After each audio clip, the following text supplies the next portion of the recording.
Channapatna by ಎಲೆಕ್ಷನ್ನಲ್ಲಿ ನಿಮ್ಮ ರಾಜಕೀಯ ವಿರೋಧಿಗಳು ಮಾತಾಡಿದ್ದನ್ನು ಕೇಳಿಸ್ಕೊಂಡೆ ನಾನು. ಅವರು ಸಿನಿಮಾ ಬೇಜಾರಾದ ರಾಜಕಾರಣ ಕಡೆ ಬರ್ತಾರೆ, ರಾಜಕಾರಣ ಬೇಜಾರಾದ ಸಿನಿಮಾ ಕಡೆ ಹೋಗ್ತಾರೆ. ಕನ್ಸಿಸ್ಟೆನ್ಸಿ ಇಲ್ಲ ನಿಖಿಲ್ ಅವ್ರಿಗೆ. ಇಲ್ಲ, ಒಂದು ಎರಡೂ ಅದರದಾದಂಥ ಜವಾಬ್ದಾರಿಗಳಿದೆ.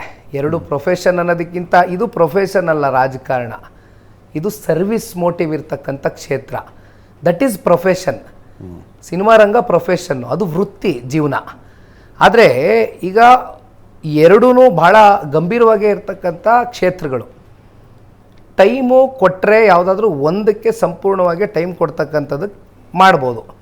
ಕಮಿಟ್ಮೆಂಟ್ ಇರಬೇಕು. ಯಾವುದೇ ವಿಚಾರ ಆಗಲಿ, ಸಿನಿಮಾ ಮಾಡ್ತಾ ಇದ್ದೀವಿ ಅಂದ್ರೂ ತನ್ನದಾದಂಥ ಕಮಿಟ್ಮೆಂಟ್ಗಳು ಸಾಕಷ್ಟಿರುತ್ತೆ. ಅದಕ್ಕಿಂತ 1000 ಪಟ್ಟು ಜಾಸ್ತಿ ಕಮಿಟ್ಮೆಂಟು ರಾಜಕೀಯ ಕ್ಷೇತ್ರ ಅಂತಕ್ಕಂಥದ್ದು ನನಗೆ ಅರಿವಿದೆ ಅಜಿಜ್ಜಿ.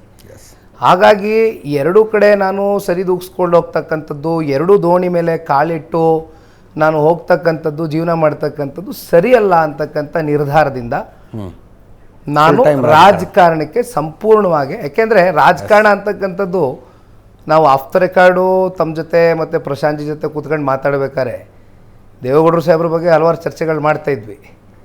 24 ಗಂಟೆಗಳ ಕಾಲ ಕೂಡ ಟೈಮ್ ಸಾಕಾಗಲಿಕ್ಕಿಲ್ಲ ರಾಜಕಾರಣ ಮಾಡಲಿಕ್ಕೆ. ಹೌದು, it's every day is a learning process. ಪ್ರತಿಯೊಂದು ವಿಚಾರದಲ್ಲೂ ಕೂಡ ನಾವು ಸಮಯ ಕೊಡದೆ ಹೋದರೆ ನಾವು ಏನು ಅಂದ್ಕೊಂಡಿದ್ದೀವಿ ಅದನ್ನು ಸಾಧನೆ ಮಾಡ್ತಕ್ಕಂಥದ್ದಕ್ಕೆ ಅಷ್ಟರ ಮಟ್ಟಿಗೆ ಯಶಸ್ಸು ಸಿಕ್ಕಲಿಕ್ಕಿಲ್ಲ. ಹಾಗಾಗಿ ನಾನು ಸಂಪೂರ್ಣವಾಗಿ ಈಗ ಒಬ್ಬ ಯುವಕನಾಗಿ ನಾನು ರಾಜಕಾರಣದಲ್ಲಿ ಸಂಪೂರ್ಣವಾಗಿ ನಂದಾದಂಥ ಜವಾಬ್ದಾರಿಗಳು ನಿರ್ವಹಿಸಬೇಕು ಅಂತ ಚರ್ಚೆ ಮಾಡ್ತಾರೆ.